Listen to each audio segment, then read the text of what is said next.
मेरे साथ बोलिए, भारत माता की। क्यों भाई, क्या हो गया नगरोटा वालों की आवाज को? ऐसे बोलोगे क्या? देखिए, फिर से एक बार प्रचंड बहुमत से भारतीय जनता पार्टी की सरकार बनानी है। मेरे साथ दोनों हाथ उठाइए, विजय के संकल्प की मुट्ठी बींचिए और प्रचंड आवाज से बोलिए, भारत माता की, भारत माता की। मंच पर उपस्थित श्री विनय कुमार बाबर जी, डॉक्टर रणदीप सिंह जी, श्री अजीत राणा जी, बहन रजनी बस्ती जी, श्रीमती रश्मा जी, श्री किशोरीलाल जी, श्री जोगिंदर कपूर जी, श्री चंद्रभूषण नाग जी, श्री कमल शर्मा जी, और आज जिनको जिताने के लिए मैं यहां आया हूं, ऐसे हमारे प्रत्याशी भाई अरुण कुमार कुका जी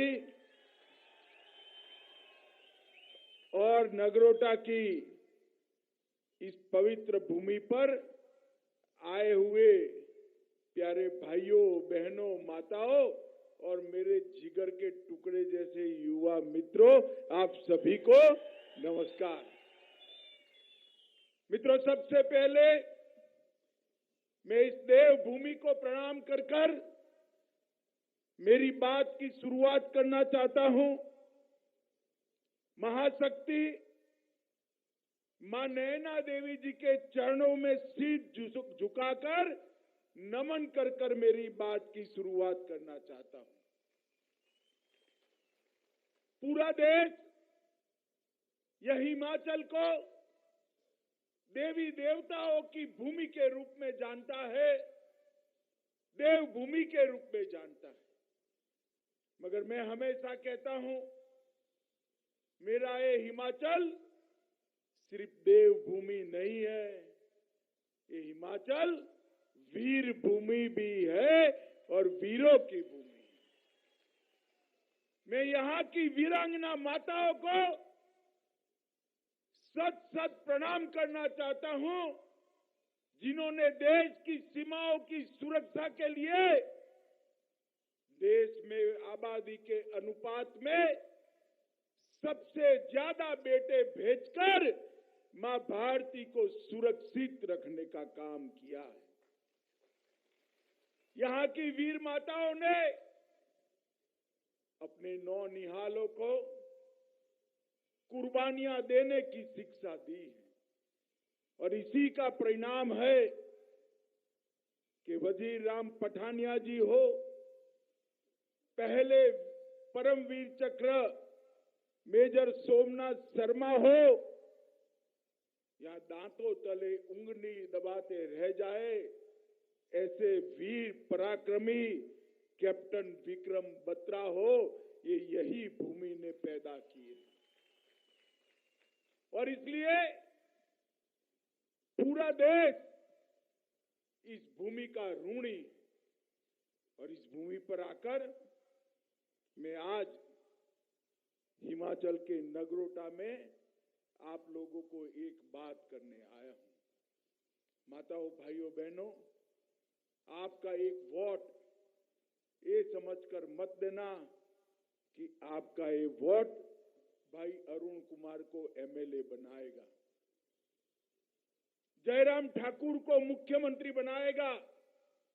आपका एक वोट अरुण कुमार को एमएलए तो बनाएगा, जयराम जी को मुख्यमंत्री भी बनाएगा, मगर साथ साथ हिमाचल को देश का नंबर 1 राज्य भी बनाएगा। ये 5 साल के अंदर हिमाचल के विकास की बहुत बड़ी मजल भारतीय जनता पार्टी ने मोदी जी और जयराम जी के नेतृत्व में काटी। और यहां कांग्रेस वालों के पास कोई मुद्दा नहीं है, एक ही मुद्दा है कि यहां एक रिवाज है कि एक बार कांग्रेस आती है, दूसरी बार भाजपा आती है, एक बार भाजपा आती है, दूसरी बार कांग्रेस आती है। अरे कांग्रेस वालों, जरा उत्तराखंड जाकर देखो, यूपी जाकर देखो, आसाम जाकर देखो, मणिपुर जाकर देखो, रिवाज बदल गया है। एक बार भाजपा आती है तो बार बार भाजपा आती है। मेरे साथ बोले, एक बार भाजपा, एक बार भाजपा। ये नई शुरुआत, नया रिवाज इस देश के लोकप्रिय मुख्यमंत्री नरेंद्र मोदी जी के नेतृत्व में भारतीय जनता पार्टी ने शुरू किया। हमारे राष्ट्रीय अध्यक्ष और हिमाचल के ही सपूत नड्डा जी के नेतृत्व में जितने भी चुनाव हुए, सभी में भारतीय जनता पार्टी ने दूसरी बार सरकार बनाने का काम किया है और अब हिमाचल की बारी। मित्रों, ये वर्ष आजादी के अमृत महोत्सव का वर्ष है। ये वर्ष हिमाचल की सुवर्ण जयंती का वर्ष है। इस वर्ष के अंदर सारे हिमाचल वासियों ने संकल्प करना है कि 25 साल बाद जब हिमाचल अपना अमृत महोत्सव मनाता होगा और देश अपनी शताब्दी मनाता होगा आजादी की, उस वक्त हिमाचल कहां होगा। और ये काम कांग्रेस पार्टी नहीं कर सकती है। माताओं, भाइयों, बहनों, भैया ये पत्रकार जरा सेट करके बैठ जाओ, जरा प्लीज बैठ जाइए। पीछे माताओं को, बहनों को मुझे देखने में थोड़ी सरलता हो जाएगी। मित्रों, ये देश, ये प्रदेश सेना से रिटायर्ड हुए जवान, उनके परिवारजन 40 साल से वन रैंक वन पेंशन की मांग करते थे, मगर Congress party one rank one pension नहीं देती थी। आपने 2014 में मोदी जी को प्रधानमंत्री बना दिया और मोदी जी ने 2015 में ही एक ही झटके में वन रैंक वन पेंशन को देने का काम कर 40 लाख से ज्यादा सेना के जवानों का सम्मान करने का काम किया।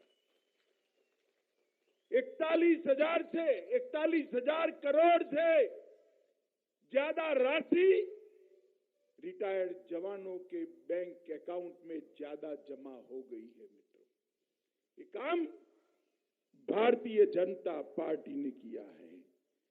मित्रों, अभी मैं आ रहा था, कांग्रेस के प्रत्याशी की रैली वेली देखी मैंने, वहां कुछ 10 गारंटी लिखी हुई थी। अरे भाई, गारंटी तो उसकी मानी जाती है जिसकी कोई आबरू हो, रिकॉर्ड हो।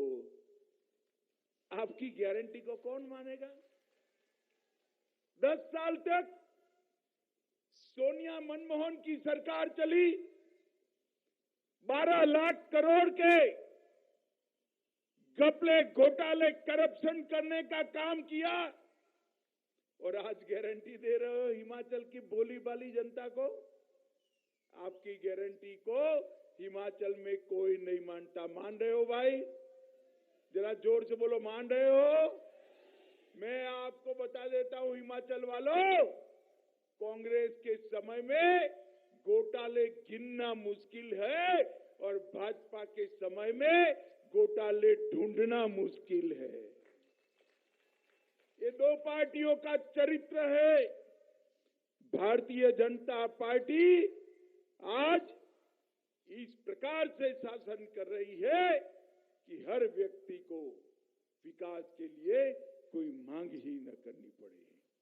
मित्रों, ये कहते हैं हरी टोपी इस पार्टी की है, लाल टोपी इस पार्टी की है। ऊपरी हिमाचल इसका है, निचली हिमाचल इसका है। अरे भैया, काहे को खामखाम मशक्कत कर रहे हो? मैं आज कहकर जाता हूं भारतीय जनता पार्टी के कार्यकर्ताओं को, हमारी हिमाचल की जनता को, हरी टोपी भी भाजपा की है, लाल टोपी भी भाजपा की है, ऊपरी हिमाचल भी भाजपा का है। डिब्बा खोलने दो राहुल बाबा, निचली हिमाचल भी भाजपा का है। सभी जगह कमल खिलने वाला है। भाइयों बहनों, ये 5 साल में हिमाचल के घर घर में गैस का सिलेंडर पहुंचाने का काम नरेंद्र मोदी और जयराम ठाकुर ने किया। हर घर में जल नल से पहुंचाने का काम ये भारतीय जनता पार्टी की सरकार ने किया है। 8 लाख से ज्यादा नल के कनेक्शन घर में पहुंचा दिए और आयुष्मान भारत योजना और हिम केयर के माध्यम से 5 लाख तक का सारा स्वास्थ्य का खर्चा देने का काम भारतीय जनता पार्टी की सरकार ने किया है। हिमाचल में हरेक का इलाज फ्री कर दिया है। माताओं, भाइयों, बहनों, आज जब चुनाव आता है तब कांग्रेसी दिखाई पड़ते हैं। 5 साल तक दूरबीन लेकर भी कांग्रेसी नहीं दिखाई पड़ते। मुझे आप बताओ, इतने सालों से प्रभु श्री राम की जन्मभूमि पर मंदिर नहीं बनता था।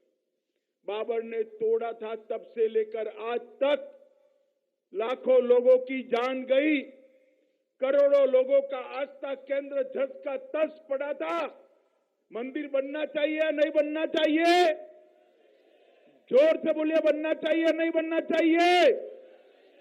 आपने दूसरी बार मोदी जी को प्रधानमंत्री बनाया, वही भूमि पर जहां रामलल्ला जन्मे थे, वहां गगनचुंबी राम मंदिर बनने की शुरुआत हो गई है। भाइयों बहनों, जनवरी 2024 की टिकट बुक करा कर रखना।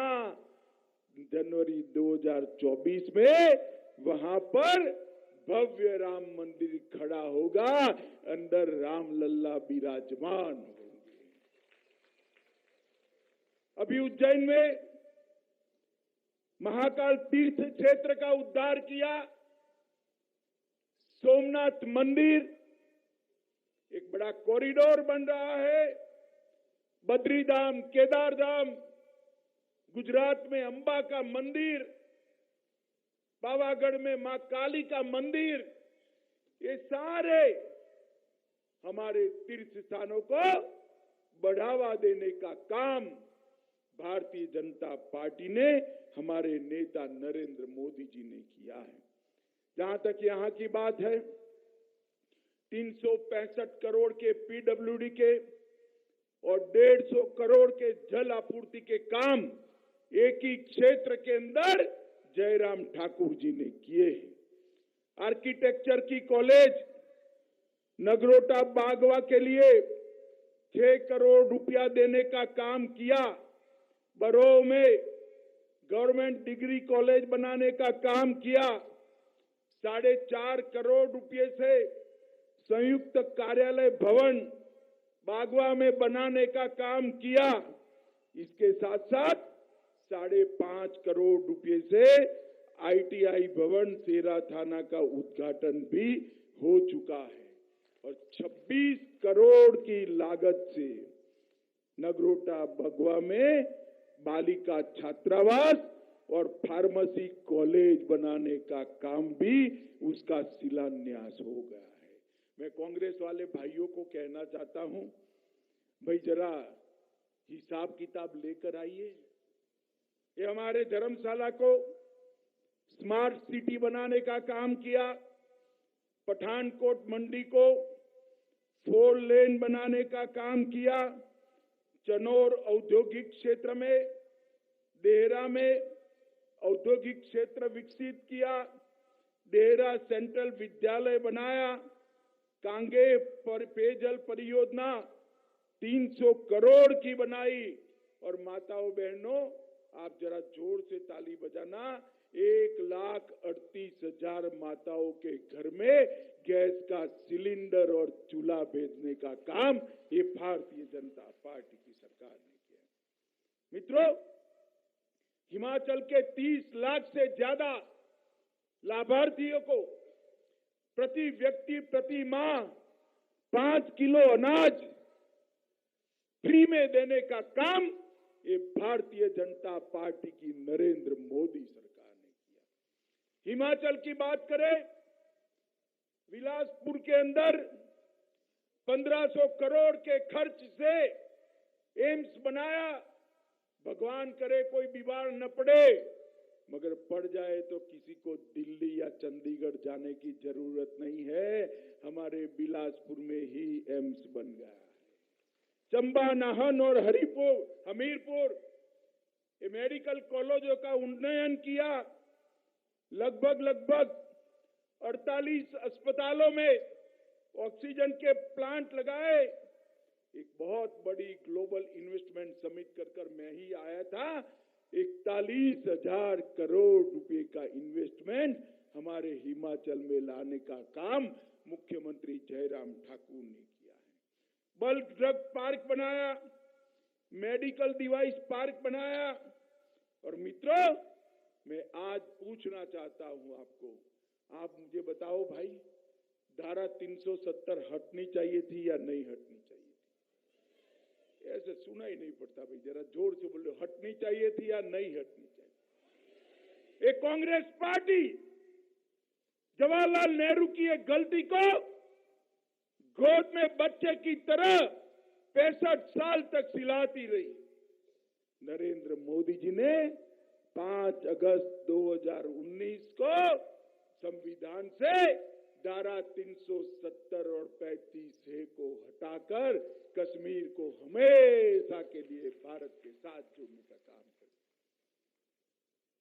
और ये कांग्रेस, कम्युनिस्ट, समाजवादी, बसपा, सपा, ये फारूक अब्दुल्ला, महबूबा मुफ्ती सब पार्लियामेंट में खड़े होकर कहते थे 370 को हाथ लगाया तो खून की नदियां बह जाएगी।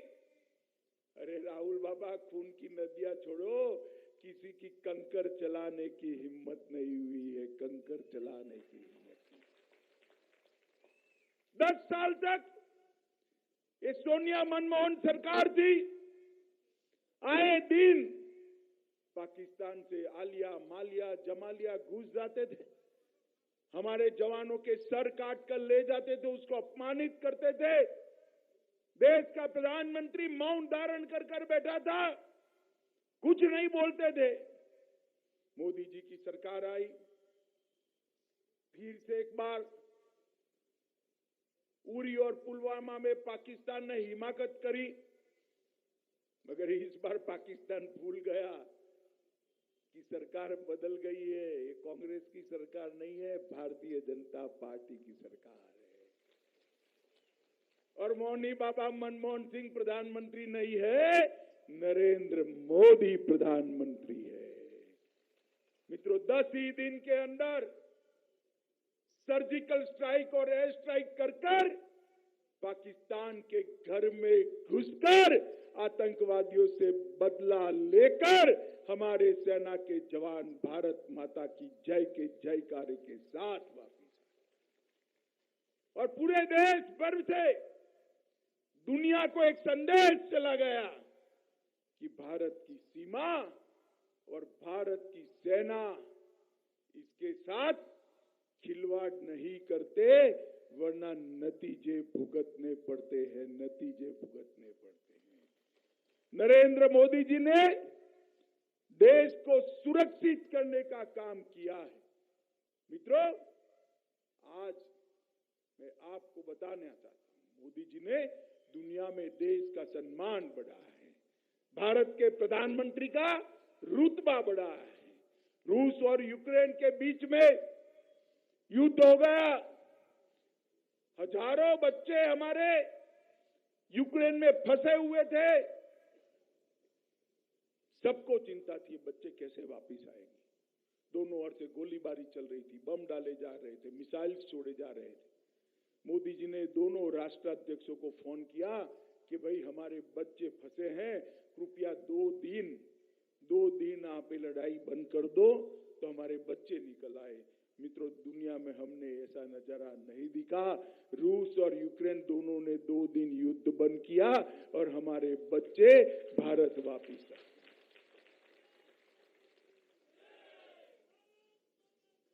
इसको कहते हैं कि देश का गौरव दुनिया में कैसे बढ़ाया जाता है।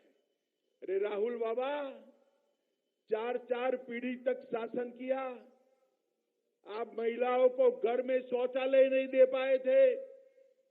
हमने 10 करोड़ माताओं को घर में शौचालय देकर आज माताओं का सम्मान करने का काम किया है। 3 करोड़ घरों में बिजली पहुंचाकर उनके घर के अंधेरे को बंद करने का, अंधेरे से मुक्त करने का काम किया है। 13 करोड़ घरों में गैस का सिलेंडर भेजकर वो घरों को धुएं से मुक्त करने का काम किया है। 130 करोड़ लोगों को कोरोना का टीका लगाने का काम किया है। भाई आप सबने टीका लिया है ना, जरा हाथ ऊपर करो तुम। 1 पैसा देना पड़ा है? सरकार ने कॉफी पिलाकर टीका लगा दिया ना? पक्का? राहुल बाबा, इसको शासन कहते हैं। आप ट्वीट पर कहते थे तो मोदी टीका है मत लगाइयो, बाद में वो भी लगाए। देश की जनता को उकसाते थे, फिर उन्होंने भी लगा दिया। माताओं, भाइयों, बहनों, नरेंद्र मोदी जी ने 80 करोड़ लोगों को 2 साल तक मुफ्त राशन देकर कोरोना काल के अंदर 80 करोड़ लोगों के घर के चूल्हे को जलता रखने का काम किया है। ये भारतीय जनता पार्टी की सरकार। कई ऐसे काम जो सिर्फ मोदी जी ही कर सकते हैं। आज पूरी दुनिया में भारत उत्पादन का हब बना हुआ है, मैन्युफैक्चरिंग का हब बना हुआ है। आज हमारी अर्थव्यवस्था 11वें नंबर पर कांग्रेस छोड़कर गई थी, हम 5वें नंबर पर ले आए हैं। मित्रों, भारत दिन दूनी रात चौगुनी प्रगति कर रहा है और ये प्रगति आपको आगे बढ़ानी है। 1 वोट मोदी जी के नाम पर, कमल के निशान पर देकर। मुझे बताओ, दोगे क्या? अरे यार, जोर से बोलो, दोगे क्या? हमारे भाई साहब को फिर से विधायक बनाओगे? जयराम भाई के हाथ मजबूत करोगे? मोदी जी के हाथ मजबूत करोगे? प्रचंड बहुमत से भाजपा की सरकार हिमाचल में बनाओगे? रिवाज बदलेंगे? तो मेरे साथ दोनों हाथ उठाइए। विजय के संकल्प का, रिवाज तोड़ने के संकल्प की मुट्ठी बींचे और प्रचंड आवाज से बोलिए, भारत माता की, भारत माता की, भारत माता की।